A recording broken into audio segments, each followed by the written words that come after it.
premier rang, il est là.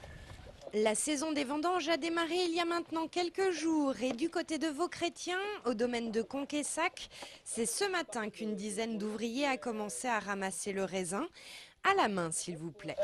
Alors, tu sais, tu prends le seau, tu le mets en dessous la souche et tu coupes ton raisin comme ça avec la main en dessous. Alors ils ramassent du gros lot, du vieux gros lot, qui vont servir à faire des vins de pays. Voilà, on va les mettre à cuver pendant 7-8 jours et ça va servir à faire des rouges de gros lot, des vins de table. Alors la première parcelle est finie et on va passer à la deuxième parcelle. Sur les 30 hectares de vignes de Pierrot de Launay, on trouve aussi du Cabernet et du Coteau de l'Aubance, des cépages qui auraient pu souffrir de la sécheresse du mois d'août, mais qui heureusement ont pris 25 millilitres d'eau la semaine dernière. Ça va aider à leur maturation, alors Pierrot est confiant. Et là, ils annoncent un temps merveilleux à partir d'aujourd'hui, au moins, j'espère, au moins 3 semaines. C'est que du bonheur. C'est que du bonheur, que du bonheur. Bonne année en perspective. Très bonne année, surtout au niveau qualité et quantité, bien sûr, parce qu'on a l'an dernier souffert du gel, de la maladie, et on a fait vraiment une petite récolte l'an dernier. Donc cette année, ça devrait être nettement mieux. Depuis des années déjà, Pierrot de Launay a choisi le label Vigneron Indépendant, un syndicat qui défend les professionnels qui vendent leur vin au détail. Il vendra donc lui-même les 1500 hectolitres qu'il compte récolter cette année.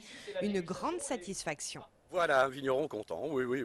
C'est très difficile à l'heure actuelle de vendre son produit, il faut se battre. Mais quand la qualité est là, on arrive à vendre son produit correctement et d'en vivre correctement.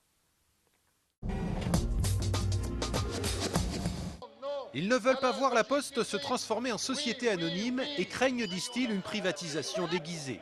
Ce matin, environ 400 personnes ont défilé à Angers à l'appel de plusieurs syndicats.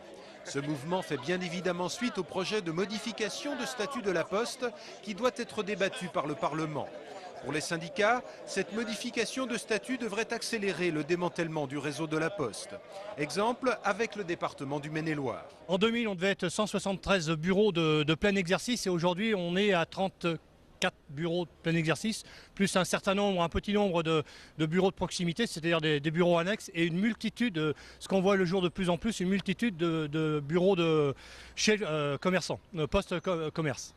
A noter que le Conseil national contre la privatisation de la Poste demande qu'une consultation citoyenne sur ce sujet soit organisée partout en France le 3 octobre prochain. Côté usager, il faut s'attendre toute cette semaine à des perturbations dans la distribution du courrier et des colis. Le chiffre du jour, 25 500, c'est le nombre de visiteurs accueillis tout ce week-end au Salon de l'Habitat et de l'Immobilier. C'est 3% de moins que l'an dernier, mais pour les organisateurs d'Angers Parc Expo, le bilan est plutôt positif. Le secteur de l'aménagement intérieur a notamment très bien marché.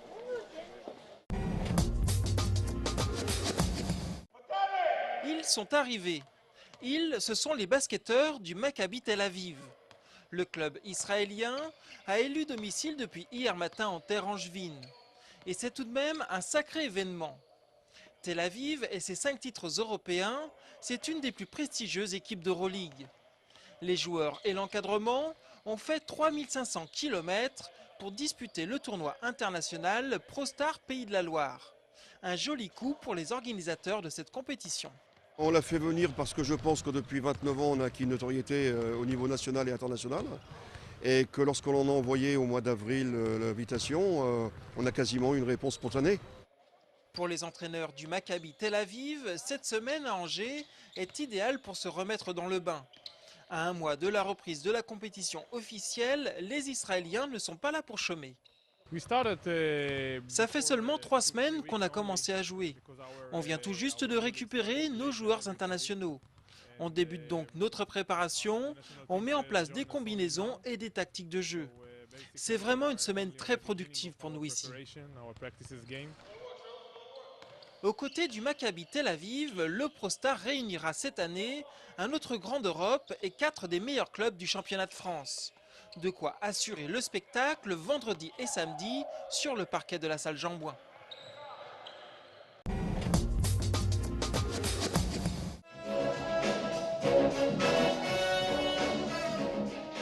Le quai ouvre sa saison 2009-2010 ce soir avec Trace, une création de la compagnie québécoise Les 7 doigts de la main. Le spectacle est un mélange de genres qui se veut dynamique. C'est aussi un hymne à la vie, une façon de profiter de chaque instant. Moi, je me rappelle un moment dans mon adolescence où j'ai vraiment compris que le fait qu'on va tous mourir, c'est une motivation très forte et profonde qui nous fait vivre les choses, qui nous fait exprimer les choses. Alors à la base de ce spectacle-là, c'est cette urgence de ne pas savoir quand est-ce que tout ça, ça va finir, d'en profiter du moment, de ce partage et de sentir cette urgence d'une façon très tangible.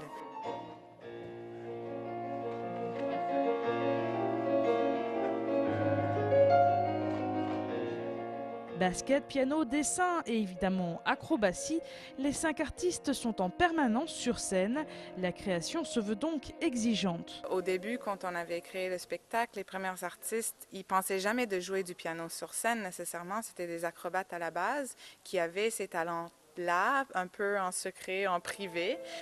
Puis moi, je trouve aussi, c'est quelque chose tellement surprenant de voir des acrobates sauter partout, ensuite nous parler d'une façon très naturelle et ensuite se mettre au piano, par après chanter. Ce qui me plaît bien dans cette compagnie, c'est que justement, ils nous exploitent à fond dans toutes les disciplines qu'on sait faire et ne pas faire aussi. Donc, on a dû apprendre, il y a certains d'entre nous qui ont dû apprendre le piano, qui ne savaient vraiment pas jouer de piano. Faire du skate, basketball, tout ça. Donc c'est vraiment intéressant de pouvoir explorer des endroits inconnus.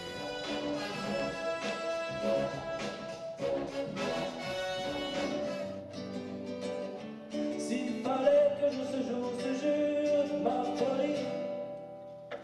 Trace, la création des 7 doigts de la main se jouait ce soir au quai.